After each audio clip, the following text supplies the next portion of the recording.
മുത്തിനറിഞ്ഞൂടെ നമ്മക്ക് നിൽക്കാൻ കഴിയില്ലാണ്ട് നിന്റെ മുത്തില്ലാതെ ജീവിക്കാൻ കഴിയില്ല നമുക്ക് അറിഞ്ഞൂടെ. എന്തിനു ബാബായിട്ട് ചെയ്തത്? എന്തിനു ബാബായിട്ട് ചെയ്തത്? എന്തിനമ്മ ചെയ്തത്? എന്തിനു സ്വന്തം ചെയ്തത്? അസ്സലാമു അലൈക്കും വറഹ്മത്തുള്ളാ. വളരെയധികം വേദനാജനകമായൊരു വീഡിയോ ആണല്ലേ നമ്മൾ കണ്ടത്.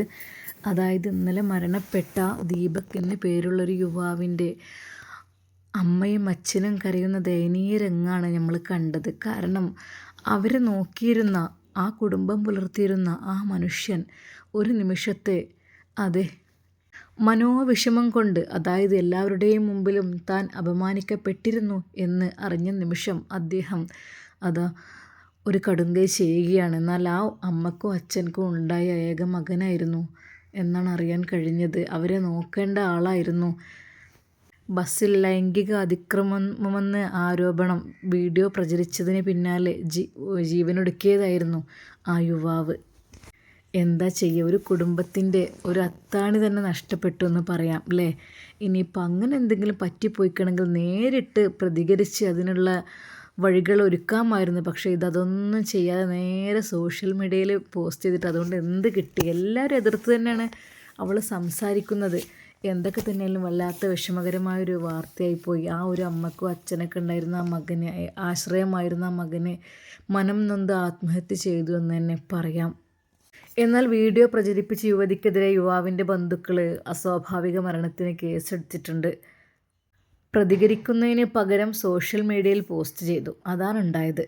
ബസ്സിൽ ലൈംഗിക അതിക്രമം നടത്തിയെന്ന് ആരോപിച്ച് യുവതി സമൂഹ മാധ്യമങ്ങളിലൂടെ വീഡിയോ ദൃശ്യം പങ്കുവച്ചതിന് പിന്നാലെ ജീവനൊടുക്കിയതാണ് ഈ യുവാവ്. ഗോവിന്ദപുരം കൊളക്കരക്കണ്ടി ഉള്ളാത്തൊടി ദീപക് എന്നു പേരുള്ള 42 വയസ്സുകാരനാണ് മരിച്ചത്. ബസ് യാത്രക്കിടെ ശരീരത്തിൽ സ്പർശിച്ചു എന്നായിരുന്നു യുവതിയുടെ ആരോപണം.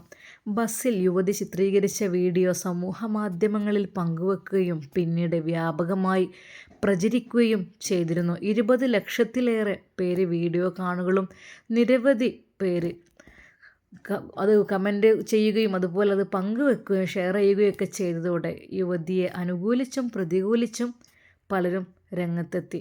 വിഷയം സമൂഹ മാധ്യമങ്ങളിൽ ചർച്ചയായതിന് പിന്നാലെയാണ് ദീപക് ആത്മഹത്യ ചെയ്തത്. ശനിയാഴ്ച രാത്രി മുറിയിൽ കയറിയ ദീപക്കിനെ എത്രയായിട്ടും രാവിലെ വാതിൽ തുറക്കുന്നില്ല. വാതിൽ തുറക്കാത്തതിനെ തുറന്ന് അന്വേഷിച്ചപ്പോഴാണ് വീട്ടുകാരെല്ലാവരും കൂടി മുട്ടി വിളിച്ചിട്ടും മകൻ വാതിൽ തുറക്കുന്നില്ല. അമ്മയും അച്ഛനും വിളിച്ചിട്ടും തുറക്കുന്നില്ല. എന്നാൽ പിന്നീട് കണ്ട ദയനീയമായ കാഴ്ച, അയൽവാസികളെല്ലാം വിളിച്ച് വാതിൽ ചവിട്ടി തുറന്നപ്പോൾ കണ്ട കാഴ്ച ഫാനിൽ തൂങ്ങി നിൽക്കുന്നതാണ് കണ്ടത്. എന്നാൽ അപ്പോഴേക്കും മരിച്ചിരുന്നു. വസ്തുതാവിരുദ്ധമായ പ്രചാരണമാണ് യുവതി സമൂഹ മാധ്യമങ്ങളിൽ നടത്തിയതെന്നും ഇതിൽ ദീപക് കടുത്ത മാനസിക സമ്മർദ്ദത്തിലായിരുന്നു എന്നും ബന്ധുക്കളും നാട്ടുകാരും പറഞ്ഞു. വസ്ത്രവ്യാപാര കേന്ദ്രത്തിലെ തൊഴിലാളിയായ ദീപക് കഴിഞ്ഞ വെള്ളിയാഴ്ച പയ്യന്നൂർ റെയിൽവേ സ്റ്റേഷനിൽ നിന്ന് ബസ്സിൽ പോകവെയാണ് സംഭവം. എന്തൊക്കെ തന്നെയാലും ആ ഒരു അമ്മക്കും അച്ഛനും ആ മകനെ നഷ്ടപ്പെട്ടു. ആ അമ്മ വിതുമ്പിക്കരയുകയാണ്, മോനെ മുത്തേ, അമ്മൻ്റെ മുത്ത് പോവല്ലടാ, അമ്മക്ക് ആരുമില്ല എന്നറിയണില്ലേ, അമ്മക്ക് നീയല്ലേ ഉള്ളൂ, അമ്മൻ്റെ മുത്ത് എന്തിനാ അങ്ങനെ ചെയ്തത്, എന്തിനാ ചെയ്തത്, അമ്മൻ്റെ മുത്തിൻ്റെ മുഖം വല്ലാണ്ടായിരിക്കുന്നല്ലോ എന്ന് ഹൃദയം പൊട്ടിക്കരയുന്ന ആ ഒരു മാതാവിൻ്റെ കുറഞ്ഞ ഭാഗമാണ് ഞാനിതിൽ അപ്ലോഡ് ചെയ്തിട്ടുള്ളത്. ആരുടെയും ഹൃദയം പൊട്ടുന്ന കാഴ്ച ആ പിതാവ് കണ്ടില്ലേ, വിതുമ്പിക്കരയാണ്.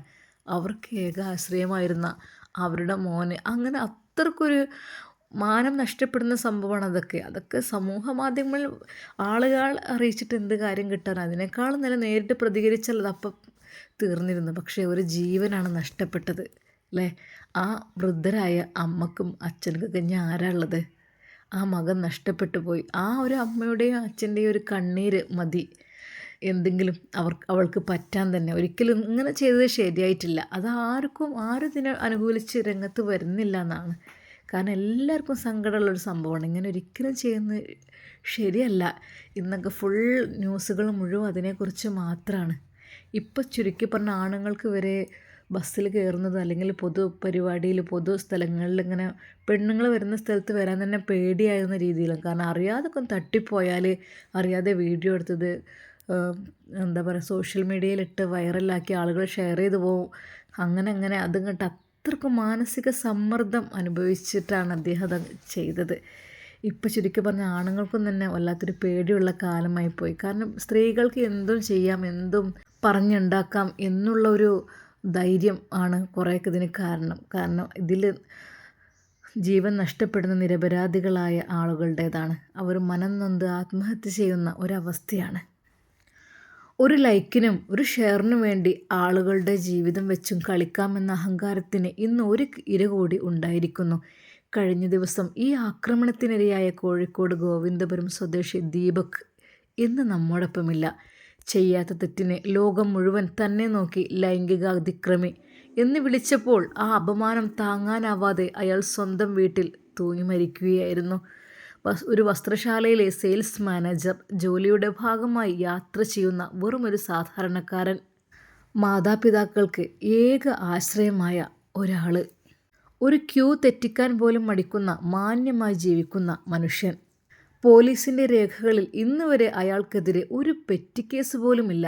ദീപക്കിനെ അറിയുന്നവർക്കെല്ലാം ഒരേ സ്വരത്തിൽ പറയാനുള്ളത് അയാൾ നിരപരാധിയാണ്. ആ വീഡിയോ എടുത്ത യുവതിക്ക് വേണ്ടത് നീതിയായിരുന്നില്ല, റീച്ചായിരുന്നു. അതിനാണ് അവൾ കണ്ടന്റിന് വേണ്ടി തിരക്കുള്ള ബസ്സിൽ വെച്ച് നിരപരാധിയായ ഒരു മനുഷ്യനെ വീഡിയോയിൽ പകർത്തിയത്. ലൈംഗികാതിക്രമി എന്ന ലേബലൊട്ടിച്ച് പോസ്റ്റ് ചെയ്തപ്പോൾ അവൾക്കൊരു പക്ഷേ സന്തോഷമായിട്ടുണ്ടാവും. അവൾ പ്രതീക്ഷിച്ചതുപോലെ മില്യൺ കണക്കിന് വ്യൂ കിട്ടി. പക്ഷേ ദീപക്കിന് നഷ്ടമായത് സ്വന്തം ജീവനാണ്. ആ മാതാപിതാക്കൾക്ക് നഷ്ടമായത് തങ്ങളുടെ മകനെയാണ്. ഇനിയെങ്കിലും ഇങ്ങനത്തെ വീഡിയോ ചെയ്യുന്നവരോട് പറയാനുള്ളത്, ഇനിയെങ്കിലും മറ്റൊരാളുടെ ജീവിതം വെച്ച് പന്താടരുത് എന്ന് ദീപക്കിൻ്റെ സുഹൃത്ത് കരഞ്ഞുകൊണ്ട് പറയുന്നത് ഇനിയും നമ്മൾ കേൾക്കാതെ പോകരുത്. ദീപക്ക് പോയി. ഇനി ബാക്കിയുള്ളത് വയസ്സായ അച്ഛനും അമ്മയും മാത്രമാണ്. അവർക്ക് ആരുണ്ട്? ഒരു സ്മാർട്ട് ഫോൺ ഉണ്ടെങ്കിൽ ആരെയും വിചാരണ ചെയ്യാം, ആരെയും ശിക്ഷിക്കാം എന്ന അവസ്ഥയിലേക്ക് നമ്മുടെ സമൂഹം മാറിയിരിക്കുന്നു. ഇത് അവസാനിക്കണം. ആ സ്ത്രീയുടെ കണ്ടന്റ് മോഹത്തിന് ബലിയാടായത് ഒരു പാവ മനുഷ്യൻ്റെ ജീവനാണ്. ഇതിന് ഉത്തരവാദി ആ വീഡിയോ പോസ്റ്റ് ചെയ്തവരും അത് ആഘോഷിച്ച സോഷ്യൽ മീഡിയയുമാണ്. നിയമം നടപ്പിലാക്കണം. ദീപക്കിനെ ആത്മഹത്യയിലേക്ക് തള്ളിവിട്ടവർക്കെതിരെ പ്രേരണാകുറ്റത്തിന് കേസെടുക്കണം. ആ അച്ഛനും അമ്മക്കും തക്കതായ നഷ്ടപരിഹാരം നൽകണം. ഇനിയൊരു ദീപക് ഇവിടെ ഉണ്ടാകാൻ പാടില്ല. നിരപരാധികൾ മരിക്കാൻ പാടില്ല. പൊന്നുമോൻ നഷ്ടപ്പെട്ട ആ മാതാപിതാക്കൾക്ക് ക്ഷമ നൽകട്ടെ. എന്തൊക്കെ തന്നെയാലും ഞങ്ങൾക്ക് ആശ്രയമായിരുന്ന ആ ഒരു പൊന്നുമോൻ നഷ്ടപ്പെട്ടതുകൊണ്ട് ആ മാതാപിതാക്കൾ വിതുമ്പിക്കരയുകയാണ് അവരുടെ പൊന്നുമോനെ ഓർത്തുകൊണ്ട്. ആ അമ്മ വേദനപ്പെട്ട് കരയുന്നത് എൻ്റെ മുത്തിനറിഞ്ഞൂടെ, ഞങ്ങൾക്ക് ആരും ഇല്ലാന്ന്, എൻ്റെ മുത്തിനറിഞ്ഞൂടെ, ഈ അമ്മക്ക് എണീക്കാൻ കഴിയില്ല എൻ്റെ മുത്തില്ലാതെ എന്ന്. മുത്തില്ലാതെ ഞങ്ങൾക്കൊന്നിനും ചെയ്യാൻ കഴിയൂലല്ലോ, ഞങ്ങൾക്കിനി ആരാ? ആ പൊന്നമ്മ അത് അത്രക്കും വേദനാജനകമായി ആ പൊന്നുമോൻ്റെ ജീവനറ്റ ശരീരം പിടിച്ചുകൊണ്ട് കരയുകയാണ്. ഞങ്ങൾക്കിനി ആരാ? മുത്തേ, നിനക്കറിഞ്ഞൂടെ മുത്തില്ലാതെ ഞങ്ങൾക്ക് ജീവിക്കാൻ കഴിയില്ല എന്നുള്ളത് എന്ന് പറഞ്ഞ് വിതുമ്പുന്ന കാഴ്ചയാണ് നമ്മൾ കാണുന്നത്. മുത്തിനറിഞ്ഞൂടെ നമ്മക്ക് നിൽക്കാൻ കഴിയില്ലാണ്ട്, ഇന്റെ മുത്തില്ലാതെ ജീവിക്കാൻ കഴിയില്ല നമ്മക്ക് അറിഞ്ഞൂടെ. എന്തിനു ബാബേജി ചെയ്തത്? എന്തിനു ബാബേജി ചെയ്തത്? എന്തിനമ്മ ചെയ്തത്? എന്തിനു സ്വന്തം ചെയ്തത്?